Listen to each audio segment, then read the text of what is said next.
ќе зборуваме за К-15, но од другата страна, со Илија Ико Каров, или сценаристот и режисерот на документарниот филм. Добро утро.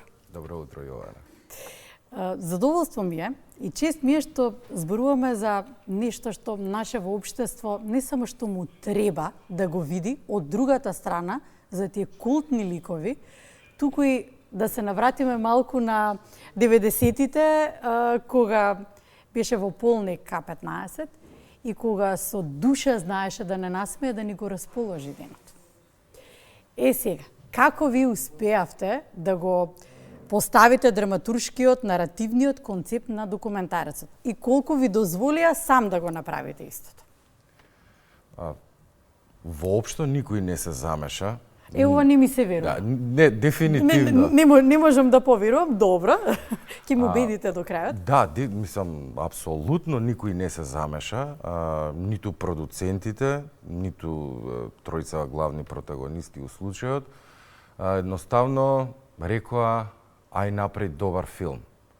И толку беше, така гласеше генерално нарачката за К-15. Збориме за документарниот филм.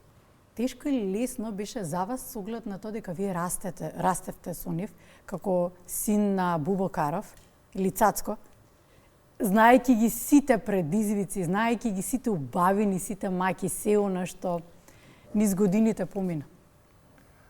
Вака, јас не памтам период од мојот живот, а да не биде К-15 активен дел од мојот живот. Значи, јас имав само 7 години кога првата епизода од К-15 се емитуваше на телевизија. Така што, еве да кажам за Бубо, за Васко и за Бранко, они знаат и памтат период пред К-15. Ја едноставно не знам период во мојот живот без К-15 шоу. И се надевам, знаеш, тоа од една страна и предност, од друга страна може да те натера и да бидеш субјективен. Во секој случај, јас имам моја призма на целата приказна за К-15, која што се надевам е јасно видлива во филмот, али од друга страна и дека е објективна. Тоа останува на гледачите да видат. Едноставно име, но доволно за еден таков социолошки феномен, за една толку богата историја на вицеви, кој знае колку не ги знаеме, што се ќе слушнеме, кого се ќе видиме. Кога веќе објавивте дека документарецот ќе се емитува, и дека веќе е подготвен за да го видиме сите ние, верувам дека секој се навраќаше низ скечевите и си има своји омилени ликови кои што ставиле траки белеки, кои не може да ги заборавиме. Колку од нив ќе ги видиме? Збориш за ликовите кои што ги толкуваат они? Да. Вака, сепак, инфраструктурата на овој филм е документарна, така што ние, баш како и што самиот наслов на филмот наговестува, ќе го видиме К-15 од другата страна. К-15 во едно друго издание, К-15 од една сосема друга перспектива. Она за кое што со години се шпекулирало, прв пат онака интегрално седнато, раскажано и илустрирано низ архивски материјал. Така што ќе ги видите, ќе слушнете и одговори на прашањата како се запознале, како ги искреирале ликовите, како нивниот бизнис растеше, како се стигна до телевизиите, како огромниот бизнис преку ноќ се претвори во ништо и не би откривал понатаму. Доволно. Цацко, Тошо, Миле. Се уште им се обраќаат со Цацко, Тошо, Миле? Па да, мене така име прашува на Миле како му беше името, на Цацко како, на Тошо како му беше името, така што да, дефинитивно. Ова и кога го прашувам во контекст на тоа дека младава генерација ги знае како Цацко, Миле и Тошо, и дека младава генерација на целова оваа технологија и се она што го имаат како можности, а ние го немавме, тие се смеат на нивните скечеви. Тие живеат со нив, растат со нив. Па добро, како успеа К-15 да го направи тоа, да стане социолошки феномен? Има една реченица во филмот Васко Тодоров што ја изговара, мислам дека нема да ја парафразирам, ќе успеам точно да ја реплицирам, вика луѓето одлучија да постои К-15 и од кога престана да се снима. Покрај нивниот неоспорен квалитет, мислам дека и новите медиуми, односно социјалните мрежи и интернетот има, нели, ја играа на главна улога за К15 цело време да биде нешто што е присно и се слуша. Јас знам еден пример, имам мали деца, ќерка ми не е толку нешто активна по социјални мрежи да гледам, а син ми, например, и покрај сите забрани и рестрикции успеа да најде начин и да скрола. И многу е интересно што он со другарите негови разговараат за тоа како дедо му на Буби, нели се вика исто како дедо му, е уствари јутубер. И дека бил инфлуенсер, а Буба, например, е многу тешко денеска да го натераш да сними нешто, се разбира, нели тоа не се однесува. Бранко е феноменален инфлуенсер и up to date и слично, исто и Васе. Но ете, сакам да ти кажам дека си наоѓаат канали, стига тоа до нив и најинтересно што им е смешно. Да, тоа е тоа што сакав. Знаеш, и тогаш се случуваше, кога бевме мали, например, сум ги слушал разговорите кога ги правеле, вика како децава се смеат, зборам за пред години, пред 5-16, се смеат, а не разбираат. Мислам дека истиот феномен се случува. Малку луѓе во светот кои што се бавеле со комедија и со сатира генерално успеале да бидат смешни и за најмладата популација. Се бројат на една рака, буквално. И ние ги имаме на една рака, да. Најголемиот предизвик при раскажување за К15 што беше за вас? Да ги изберете луѓето кои што се се појават во документарниот филм и ќе раскажат за нив? Затоа што верувам дека во нивниот процес на создавање многу биле вклучени, но и да изберете кој се треба да раскаже за нив. Заради тоа што стануваше збор за еден поразличен пристап према К15 и не сите луѓе кои што се појавуваат и говорат во овој филм за К15 биле некаков главен или спорадичен дел од К15. Меѓутоа, по повод 31 година беа поканети 31 човек да земат учество и да кажат нешто во контекст на К15 и генерално станува збор за луѓе кои што се дел од културата, од македонската културна сцена. Така што не би ги набројувал се, затоа што дефинитивно ќе пропуштам некоја, не сакам да го направам тоа. Предлагам луѓето да го видат филмот и ќе им стане јасно за што станува збор. Тешко беше да се реконструираат 90-тите? Оти ние малку емотивно гледаме на тие, таа генерација сме. Да, дефинитивно. Види, у тој контекст одбравме заедно, нели, со екипата кој што го правевме филмот, особено со монтажерот Бранко Блажевски, пристап кој што на повеќе конативно, конотацијско ниво ќе го отслика тоа. Во која смисла? Филмот почнува со оној познат, нели, квадрат, као што у наше време беше телевизија 4:3, па мигрира према 16:9, да, на крајот веќе и гледаме кадри кои што се 9-16, нели, актуелни сега за начинот на кој што сме научени да ги гледаме видеата. Интересно е, вака се повеќе се примамуваме да го гледаме. Нивната улога во општеството беше критика и сатира, ама толку беше позитивно прифатена и толку секој од скечовите беше дополнително расположение во денот, без разлика што предизвици во општеството имаше од секаков тип и како тоа успеа да го направат тогаш и да обстои до ден денеска, а денеска има еден поинаков момент во општеството дека и да се обиде некој да во слободата на говорот да користи сатира, да сака нешто, сака да ја насмее публиката, треба да ги избере точните зборови затоа што може некого да навреди.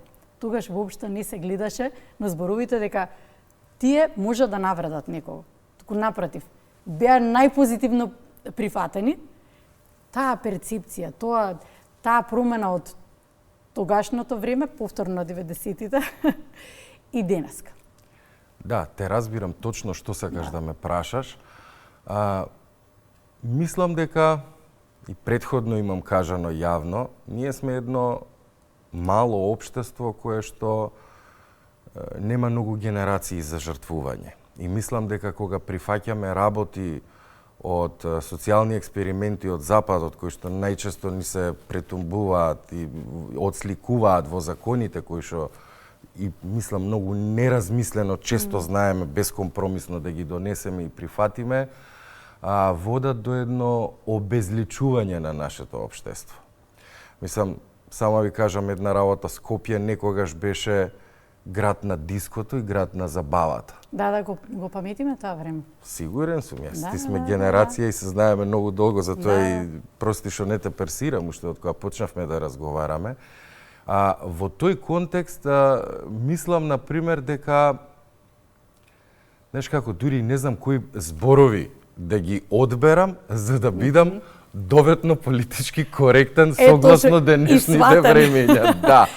Али само ќе кажам една работа вака, дека нема етничка заедница која што до ден денеска не ги сака К15, не ги почитува К15, никогаш ништо не било сватено како навреда, затоа што никогаш ништо не било упатено од страна на тројцата како навреда. Точно, да. И мислам дека е излишно понатаму да би продолжил со одговор. И затоа постојат до ден денес. Како успеваат да ја поврзат старата и младата генерација, ваше мислење? Па, знаеш како, многу од работите во Македонија и се повторуваат. И тоа е вистина. И тоа е вистина. Ти ако земеш да гледаш сега скечови за влез за ЕУ што биле снимени 2005-2006, да ги пуштиш у моментот, сега се апсолутно актуелни, мислам, за истите работи баш во моментот зборуваме. Мене си уште знаат да ме насмеат било кој од скечовите. Да, апсолутно. Дали сметате дека К15 влијае врз македонската култура, врз македонскиот менталитет и врз македонскиот хумор? Па како не, на мејнстрим културата, особено она, дури и работи не само што ги збореле позади екран, например, работи од типот на баце, кај се они се викаа баце меѓу себе. Да, мислам, јасно ти е во наша генерација колку тоа точно, да. До ден денеска е останато баце, мислам точно. онака. А баце е генерално нешто што доаѓа од истокот и од југот на Македонија. И не е така домицилно во скопското микроопштество, така да го наречам. А за оноа и то, култното на Миле Паника или Кај си бе батка на Тошо Малерот, излишно да се разговара. Тоа е нешто што го слушаме до ден денес, мислам, од деца од 7 до 77, права смисла на зборот. Што сакате гледачите да понесат со себе по гледање на филмот? Многу тешко прашање. Сакам да понесат добри емоции. Знаеш, малку престанавме да одиме во кино, престанавме да одиме на концерти и сакам особено во овој предновогодишниот период да ги повикам не само К15, филмот за К15 од другата страна, туку има и други македонски филмови кои што се вртат по кина и да отидат да ги видат, затоа што Македонија има стварно што да понуди.